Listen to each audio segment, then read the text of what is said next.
Quem me estes 6 jarra, mi vidis viron rigardante min tra mia ĉefpordo. Li murmuris al mi, dankon. Mi estis malsekiginta mia liton kelkaj minutojn antaŭ tio, kaj kiel plej multaj infanoj, estis marŝanta al la ĉambro de mia gepatroj por komforto. Estis pasinta noktomezo. Mi estis surprizita, senmova, terurita interne. Tamen, mi ne sentis tuja danĝeron. Li fermis la ĉefpordon kaj mi kuris al la ĉambro de miaj gepatroj. La sekva mateno, miaj gepatroj klarigis la koncepto de sonĝo realiĝanta, kiam vi ne estas plena veka. Mi ne akceptis ĉi tiun ideon. Mi ne pensis pri ĉi tiu evento dum longa tempo en mia vivo. Mia patro mortis jarojn poste pro koratako. Li estis nur 45-jara. Li estis bona homo. Mia patrino edukis min, kaj estis nur mi de tiam. Mi kutimis ludi sole multe, izoli min, okupiĝi pri tiaj kreitaj mondoj en mia propra imago. Mi estis 13-jara, kiam mi rimarkis ke ŝi laciĝis pri mi. Ŝiaj okuloj ne plu ekbrilis, kiam ŝi parolis kun mi, aŭ almenaŭ ne kiel mi imagis, kiam mi estis pli juna. Ni neniel estis riĉaj, sed poste kiam ŝi perdis sian laboron kaj alkrotiĝis al la botelo, malriĉeco estis brakon for. Mia naskiĝtago estas somere. Ĉiuj miaj amikoj, la du, estis en ferio tiutage. Mi vere ne zorgis, ĉar mi havis tutan tagon por mi. Mi ludis videoludon en la kelo, la 5 de junio, mia 16. naskiĝtago. Mi aŭdis vitron rompiĝi supre, sekvita de mallonga silento. Tiam, pesaj paŝoj fariĝis pli laŭtaj je la sekundo. Laŭta rapida bruo en la pordo de la kelo eksonis, sekvita de kinarado kaj io trenata de la alia flanko. Estis strange, mi memoras ke mi pensis. Mia patrino verŝajne dormis. Ŝi dormis multe. Neniu alia povus eniri tiun domo. Ĝis mi memoras antaŭ jardeko, kiam iu faris. La viro de mia sonĝo. Mi kaptis mian basbalbatilon kaj ĵetis mian magran korpon al la ŝtuparo, preta por io ajn. La pordo estis ŝlosita. La pordo ne havas seruron. Certe ne havas unu ekstere. Iu baris la pordon. Mi batis ĝin kelkfoje, sed probable la pordo faris al mi pli da domaĝo, ol mi faris al ĝi. Ĵus antaŭ ol mi provi denove bati, miaj oreloj surdiĝis kaj mi ektremis, preskaŭ falante laŭ la ŝtuparo. La najbaroj vokis la policon. Ili aŭdis, sed ne tiel klare kiel mi. Policano lasis min en la kelo, en kiun mi povas priskribi kiel malklaraĵon nun. Mi estis 16-jara, sed tiumomente mi estis bebo denove. La policano kondukis min, kovrante miaj okulojn ĝis ni estis ekster la domo. Policaj aŭtoj kaj ambulancoj inundis mian etan alervojon. Mi iris loĝi kun miaj geonkloj. Ili kaj polico daŭre diris la saman vorton: memmortigo. La entobigo estis kun fermita ĉerko. Kio estas komprenebla, mi ne certas ĉu iu pafifundo en la kapo rezultigas malfermitan ĉerkon. Mi ne pensis ke ŝi mortigis sin tiutempe. Mia patrino ne estis feliĉa, certe, sed ŝi ne farus tion. Mi scias ke estis iu alia en mia domo tiutage.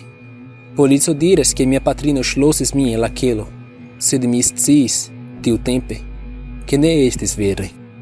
Mi pravis, kaj scias tion hodiaŭ. Mi fariĝis 22 pasintjare. Mi estis la sola ligata al la volo de mia patrino. Finite mezlernejon kaj kolegion, ŝia domo estis malplena. Nun kiam mi havas iom da libera tempo for de la lernejo, 6 monatojn poste mia naskiĝtago, mi komencis la vidprocezon. Vendprocezon signifas malkonstrui la parcelon. Ĝi estas eta domo konstruita en la 60-kaj jaroj, kiu ne estis loĝata dum 6 jaroj. Do ne estas maniero rehavi ĝin. Mi veturis por rekoni la domakleriston por la unua fojo. Mi ne estis en tiu domo nek proksime de ĝi, ekde mi estis 16.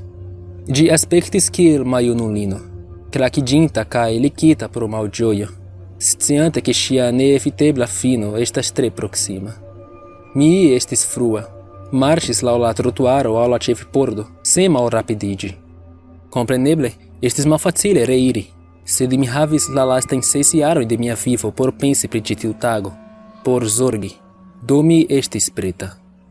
Mi enmetis la ŝlosilon, turnis ĝin kaj etendis la manon aŭ la klinko, malvarman kaj metalan en la januara aero. Tiam, mi ekhavis nepriskribeblan iukon en la malantaŭa parto de mia kranio. Miaj manoj pikumis. Mi ne estis certa ĉu ĝi venas de la malvarmo aŭ io alia.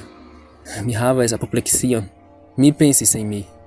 Mi staris senmove, ne povante diskui la teruron kaj nervojn trakuranta en min. Io okazis al mi, kaj mi malfermis la pordon, kaj tiam la iukado pliiĝis. Mi eniris, kaj estis varme. Estis televidilaj sonoj, paperoj susurantaj, tirkestoj malfremiĝantaj.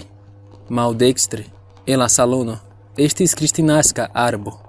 La iuko revenis iom post iom kaj komencis supreniri laŭ mia spino, ĝis la malantaŭa parto de mia kapo denove. Perpleksa pro tio kio mi atestantis, mi faris kelkajn paŝojn antaŭe. Ĉiu paŝo estis kiel spektado de fintransiro, preskaŭ kiel tempopaso. Mi povis vidi mian patrinon, mian patron, kaj min. Kun ĉiu movo de miaj kruroj, ni saltis ĉirkaŭ la salono, portante malsamajn vestaĵojn, maljuniĝante. Malsamaj horoj de la tago, malsamaj sezonoj kaj jaroj. La jukado ne ŝanceliĝis, kaj mi ekmarŝis pli rapide tra mia domo, kiam la jukado kreskas kaj fariĝas neeltenebla. Mi pensis ke mi estis mortanta, kaj ĉi tio estis mia vivo, ekbrilanta antaŭ miaj okuloj. Dum mia movado pli rapidiĝis, mi sentis min pli kaj pli senpova pri miaj paŝoj. Kvazaŭ mi ne estis reganto. Mi estis bombardata de memoroj, odoroj kaj vidaĵoj, kaj mi sentis ke mi perdas mian menson, kiel la plej malbona acida vojaĝo kiu iu ajn povus havi.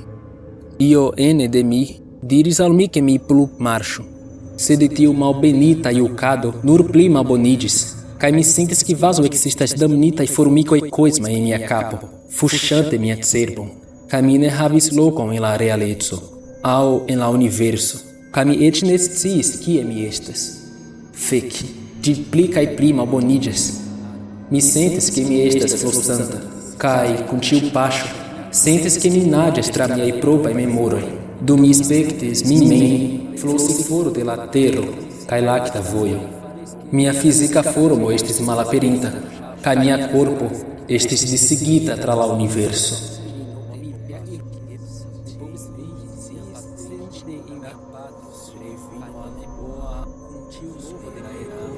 Ĝi ne plu estis. Miaj piedoj trankviliĝis. Por la unua fojo de kiam mi malfermis la ĉefpordon, mi sentis min tuŝi la plankon. Mi sentis kvieton kaj trankvilon, eĉ se momente. Mi sentis ke mi ne plu devas marŝi. Mi rekonsciiĝis. Mi estis en mia kuirejo, kaj povis aŭdi la klimatizilon funkcii. Mi povis vidi la Smirnoff botelojn sternitaj trans la kuirejo tabloj. Iuj atingitis la plankon, kaj mi vidis mian patrinon sidantan sur la sola seĝo kiu restis en mia salono. Ŝi tenis hajlofusilon, la malnovan hajlofusilon de mia patro. Ŝi havis la dorson al mi, tiel senmova, preskaŭ kiel statuo. Mi scivolis ĉu la tempo estis frostata. Panjo, mi diris tra streĉitaj lipoj, dum miaj okuloj komencis brili. Panjo! Ŝi ne povis aŭdi min, aŭ ŝajnigis ne povi. Mi kaptis botelon de Smirnoff kaj ĵetis ĝin sur la plankon, esperante preni ŝian atenton. Nenio. Subite, mi ekaŭdis malaŭtan muzikon de Mario, veni de mia maldekstro, el la kelo. Mi turnis miren al mia patrino, kiu nun celis la hajlofusilon al si mem. Mi sentis min malsana, kaj turnis min, sciante ke mi ne volas vidi ĉi tiun neeviteblan finon. Mi ne volis vidi tion. Mi ne volus vidi tion. Mi rapide saltis alla porto de la kelo, kai brue firmis gin. Mi captis bretaron kai trenis gin al la porto, starigante malgrandan barron. Mi elcuris el la domo kieleble plej rapide, kai forte firmis la porto malantaŭ mi. Mi ne aŭdis la pafon. Mi aŭdis nenion el interne de la domo. Mi estis kaptita en realeco denove. La malvarma januara aero balais mian korpon denove, kaj mi staris ekstere dum momento, konsternita dum kelkaj minutoj, kaj lasis ĉion enprofundiĝi. Kaj alian fojon, la jukado atingis la malantaŭon de mia kapo.